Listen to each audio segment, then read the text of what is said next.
and welcome to ET Now Startup Central, India's first and only daily show dedicated to startups and entrepreneurship. I'm Chandrasekhar, joining you live from India's startup capital, Bengaluru. We certainly have a very exciting show lined up for you over the next 20 minutes. Absolutely, Chandra. This is Krishna Kumar coming to you live from ET Now's Mumbai studios. As usual, first up, I check on all that's making headlines here at ET Now Startup Central. Mumbai brothers hit the jackpot as a group of Chinese investors buys Media.net for $900 million. And we do have the man of the moment, Divyank Turakhia, joining us live to give us all the perspective on that mega deal. Moving on. With 188 million active customer accounts globally, PayPal is a payments platform that is available to people in more than 200 markets. And now it's time for their India push. And it wants to concentrate on cross-border transactions and aiding merchants with their new money concept. The Brigade Group has launched an accelerator, REAP, which it claims is the first real estate program in the country. Over 10 startups will be incubated and mentored for a period of 4 months.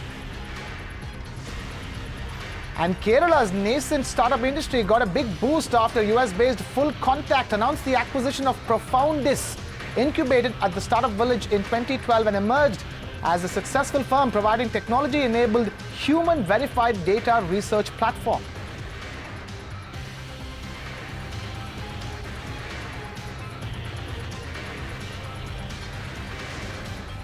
Straight to our top story then, Krishna. It's a deal that's had the startup world agog all week because it's not every day that two relatively unknown entrepreneurs from Mumbai, two brothers to be precise, hit pay dirt and sold their venture for a whopping $900 million. We are, of course, talking about the Turakhia brothers here, Divyank and Bhavik, who have done ventures in the past as well. In fact, they floated their first venture when Divyank was just 14 years old, both brothers still in their teens. They sold that successfully and then went on to host a lot of startups via this channel called Directly. But the company we are talking about is Media.net, which is really in the area of contextual advertising, works with the likes of Microsoft, Yahoo. And this week, they sold that to a Chinese group of investors for $900 million, clearly one of the biggest deals in recent times and coming in a space like AdTech. Now, this is, of course, going to be a two-step transaction. First, investors will put in this money, and then it will be sold to a Chinese telecom company. But we really have the man of the moment, as you said, the founder and CEO of Media.net, the younger of the Turakhia brothers, Divyank Turakhia, joining us all the way from San Francisco, right here on ET Now Startup Central. Divyank, thank you so much for joining us. It's been a couple of days since that $900 million deal got announced. Has the feeling sunk in that, you and your brother are now billionaires, and have you decided on what you're going to spend on yet? We hear that you already have a private plane. So this is not the first transaction that we've done. We have, obviously, this is the largest transaction that I've done so far at $900 million. In 2014, we'd done a transaction where we sold 4 of the brands that we own to the Endurance Group for about $160 million. And even prior to that, we've had various different successes. So I think many, many years ago, we reached a point where we have more than enough money, where we're never going to be able to get to spend it. So in that sense, it makes absolutely no difference. I think what's good here is we love what we do, and we continue to get to do it, and hopefully, we keep doing more and more of it, and we have lots of additional plans for Media.net specifically. Divyank, this is Krishna Kumar here, coming to you from ET Now's Mumbai studios. I hope you can hear me well now. I wanted to ask you first up, how much of this is likely to find its way back to Indian startups? So our India investments are very limited to the businesses that we run focused in India. We have 2 incredible India-focused startups right now that Bhavin is running. One is Ringo, which is a communication startup, and the second one is Zeta, which is a payment startup. As and when those startups need more funding, of course, they have access to our global corpus.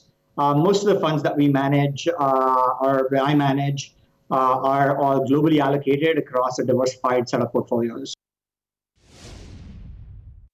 Divyank, the ad tech space is not a very hot space to be in right now. It's seeing a lot of stress in many markets. So what did you do correctly to, really get that $900 million for your company that others in the ad tech space haven't been able to do? I mean, if you look at InMobi here in India, they've clearly been going through a rough patch in the last few months. So, what did you get right that others didn't as far as ad tech is concerned?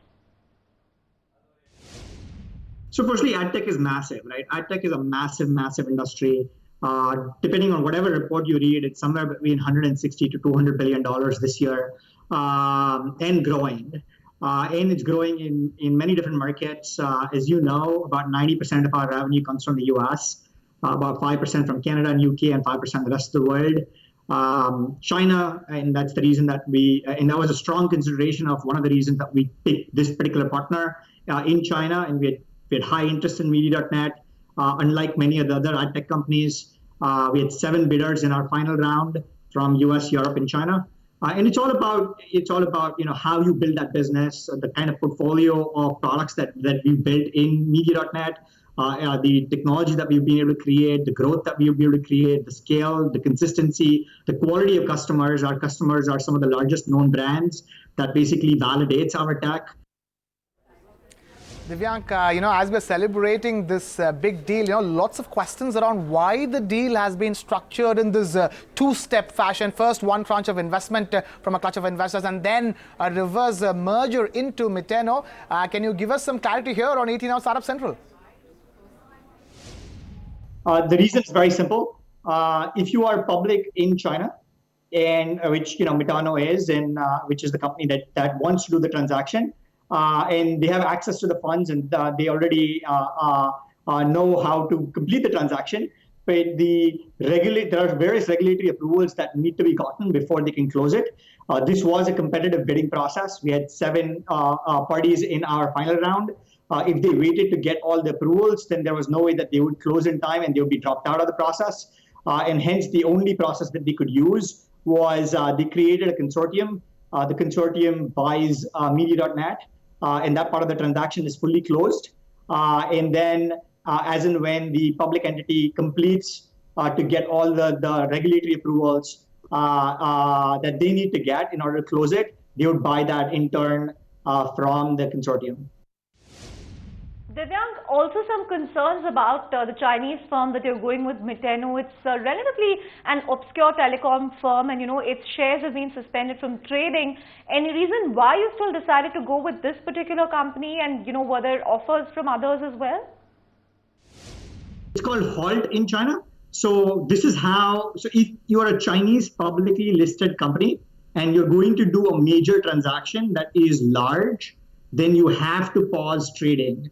This exists as a rule for every Chinese publicly listed company. It's one of the rules that the regulators have put into place, and a very good one, specifically for China, to protect the minority interests, because their concern is there will be insider trading if the discussions are ongoing and the stock is allowed to trade. Mitano has been in market now looking at various different options in the ad tech industry that they wanted to complete a deal with or close a deal with for the growth plans and the global expansion plans that they have.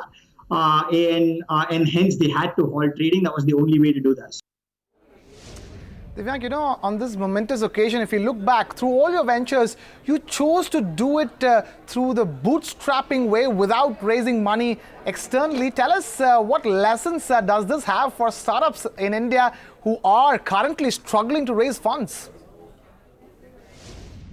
I think different businesses have different business models. We have been extremely good with tech. I think our 2 core competencies have always been we are better in tech in comparison to everybody else. And 2 is we're better at figuring out how to get more operational efficiencies out of any process than everybody else. We understand those strengths. We double down on those strengths. We work out strategies that allow us to consistently grow with whatever level of resources that we have. And then keep reinvesting those profits for growth. I think the startups that have challenges in terms of finding capital, because there's a lot of capital out there, are either looking for specific terms that they're not finding, or they're looking for funds for ideas where the business plans are not fully understood. I mean, they might be great ideas, but they might not be fully understood by the market or by the investors. Final question, Divyank, which brings me to the relationship with your brother Bhavin. I mean, all the ventures in the last 2 decades have been together, and it's interesting that you two have this very good work dynamic, because a lot of sibling combinations, brother combinations, especially in Indian business families, at least here in India, have ended in rivalry, and very bitter rivalry in some cases. Yet you two have stuck together for the last 2 decades. Tell us how that happened. So let me say this, not the last 2 decades. I am 34 right now. We've stuck together for 34 years, at least. And the good part is, look, I mean, it's incredible to work with people that you can trust, and who can you trust more than your own brother? I understand different dynamics exist in different families. I mean, we've just been very close. We've had the same interests. We've had similar friends. When we first started, when we were really young, we did everything together. Obviously, as the businesses started to grow, that changed because of scale. Around 2005, I started running a separate business called Skenzo, which was our domain advertising business, or my first foray into the advertising world. In 2010, I built Media.net, and I founded Media.net, and I built it from ground up. In Bhavin, in the meantime, has been building a whole set of other businesses. And together, we basically continue to build businesses, and we'll continue bouncing off ideas together and continue hanging out together, and that's never going to change. Also from a money perspective, look, I mean, like I said, we've had enough. We grew up in a standard Indian middle class family. Growing up, we've had more than enough for a long period of time. We primarily do this because we love it. We love building businesses. We love things that are scalable. We love solving complex problems. And we expect to continue doing so for a very long time to come. Well, Divyank Turakhia, I'm sure we would love to continue talking to you, but I'm afraid we'll have to wrap things up. But thank you so much for taking time out to join us here on 18 Hours Startup Central, all the way from San Francisco. And here's a big congratulations from our side. And Chandra, when they say it takes two to tango, I guess these brothers, stand like an example of that, complementing skills and a lot to learn as far as, growing up in a regular middle-class family and then eventually, hitting the jackpot for us, doing the show as well. But moving on. But moving on, with 188 million active customer accounts globally, PayPal is a payments platform that is available to people in more than 200 markets. The 17-year-old digital payments giant is now unleashing a new set of initiatives to encourage online payments amongst merchants and customers here in India's fast-evolving startup ecosystem. Now, I caught up with Anupam Pahuja, the newly appointed India head for PayPal. Take a look. So for New Money is a new campaign, right? We have a huge freelancer community in India. 18 million people in India are freelancers who are trying to make a living, not actually working for somebody else, but for themselves. The New Money campaign is geared towards them, helping them receive their money as soon as possible in the simplest way possible. And as a part of that, we're launching a new product called PayPal.me. So what PayPal.me is basically a link that you create on your own name. So you can say PayPal.me/Anupam. That's the link, and that link is your link. And you send that link to anybody in the world through an SMS, through an email, through your website, whatever else. Whoever clicks on that link and types in the amount of money, that money comes to you. Just one click, 4 seconds, the money is with you. It is known that PayPal has one of the best risk assessment engines in the world. So right now, the focus for PayPal in the Indian market is to mainly sort of underwrite financial transactions for Indians exporting goods abroad online, isn't it? Yes, our big focus is on the small to mid-sized businesses in India. This could be your handicraft people in Rajasthan, the slums of Dharavi, people exporting leather outside, in the fashion vertical, or in services, right? People who are doing web design type of work. So our job is to ensure that these people can make a living. These people who are not really talked about, the common man, have a way to make a living, not just in selling goods locally, but anywhere in the world, and get the best price for their goods. And what PayPal does is establishes trust between them and the worldwide audience. It's known PayPal used to be a part of eBay once upon a time, and right now it's a separate company because it filed for an IPO at the Nasdaq. Talk to us in terms of PayPal and the online marketplace relationship. For right now, any fintech company, or wallet company, has a tie-up with an online marketplace, cab aggregators, etc., etc. What exactly is PayPal's relationship with eBay India at this point in time, and what about other relationships that you might be looking to strike? Well, I mean, eBay is the parent company, right? 2002, eBay bought PayPal. Last year in September, we split from eBay, but they're still the largest customer that we have worldwide.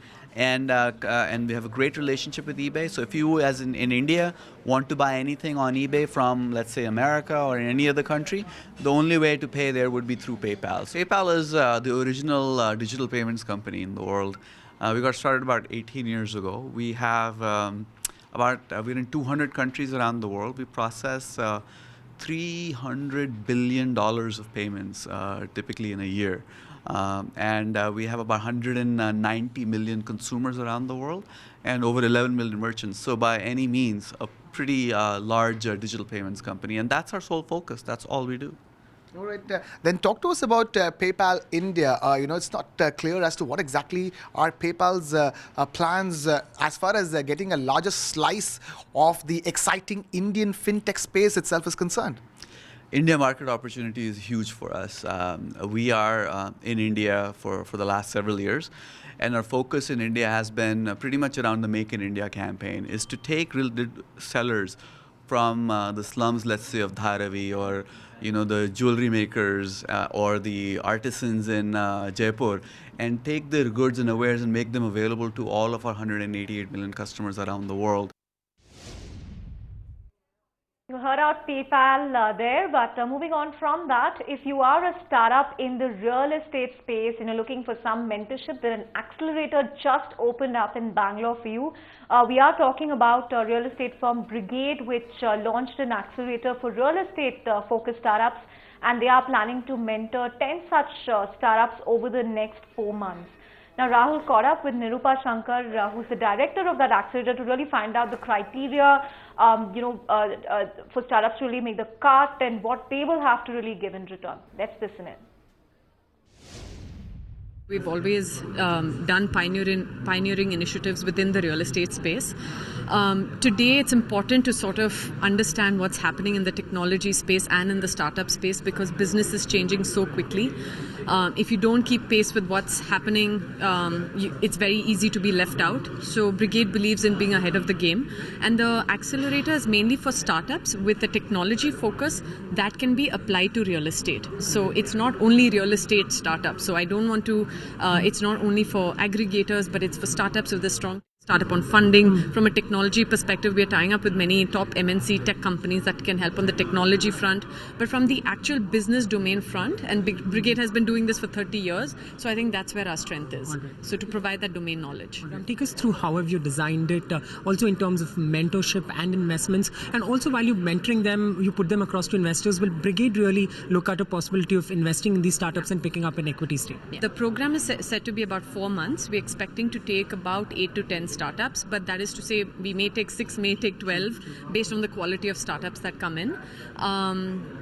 So the way it works is we're going to focus on key things that are important for a startup, whether it's the go-to-market strategy, whether it's the valuation, whether it's the product, how to make their UI, UX better. So key aspects to the startups that are important for them. So it's a structured program. It's a 17-week program or 4 months program.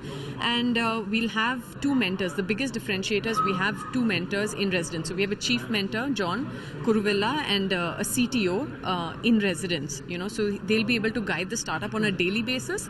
Plus, we'll have a huge panel of mentors across the industries. We will have a demo day at the end of the 4 months where startups will make a presentation. We would have called a lot of the investor community, so there will be investments made into these startups. From Brigade's perspective, we are open.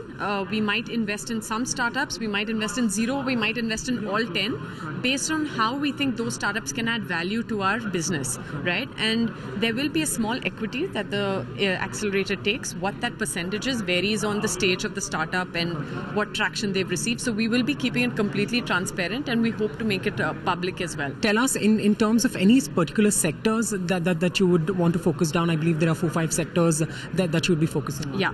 So the industry, as I say, is real estate. The domains that we're looking at within real estate are residential, commercial, hospitality, and retail. So because we have our malls and things like that. Within a sector we're looking at, like I said, it's going to be a strong technology play. So there's nanotechnology, the Internet of Things, clean tech and renewables. There's visual computing, so AR, VR, and logistics. So those are the 5 sectors that we are looking at. But that's not to say we won't be open to others, but we are looking for companies with a strong technology play. The startup culture is all about cost saving and doing things, I think, with the theory of constraints. I think you're more creative when you have a constraint. So even the space that we used was actually a storage room. It was basically used for storage, and so I said, it's a waste of space for storage. So let's convert this space. It was more like a garage. It's very close to the parking area, in fact. So the whole idea is to reduce wastage, and recycle as much as possible. So that's kind of the culture that we brought in as well into the space. Moving on, Kerala's nascent startup industry got a big boost after US-based Full Contact announced the acquisition of Profoundis, and incubated at the Startup Village in 2012 and emerged as a successful firm providing technology-enabled, human-verified data research platform. Now, this is the first of its kind acquisition in Kerala's startup community. Full Contact is a US-based contact management platform for professionals and enterprises. And yesterday, we did promise you here on the show that we will get a word in from the co-founder and CEO of Profoundis, Mr. Arjun Pillai. Hear him out now, right away. So at Profoundis, we have built this product called Vibe, which is essentially a data intelligence solution. We provide additional information about people and companies to enterprises. Fundamentally, this additional information will help the companies to do recruitment, sales, marketing, lead qualification. A lot of their business functions, this additional data will enable them to do. That is what we have been doing for the past 2.5 years after a few of our field products. So we have been a partner with Full Contact for the past 1.5 years or so. So we have been working together, and their customers and our customers has been getting value out of this co-branded partnership. And then, it was kind of feeling right that to take those additional steps and complete that acquisition, so that the synergy of coming together it just made sense. And we started talking somewhere early this year, and it took some time, and then it happened. So it's a total acquisition. All the team members of Profoundis are already Full Contact employees. Then the entire technology of Vibe will be integrated with the Full. Certainly a leg up for Kerala's startup ecosystem there. But with that, we come to the end of this edition of ET Now Startup Central. We certainly hope you enjoyed the show, and we hope Divyank Turakhia's story has inspired many entrepreneurs. Thanks so much for watching Startup Central.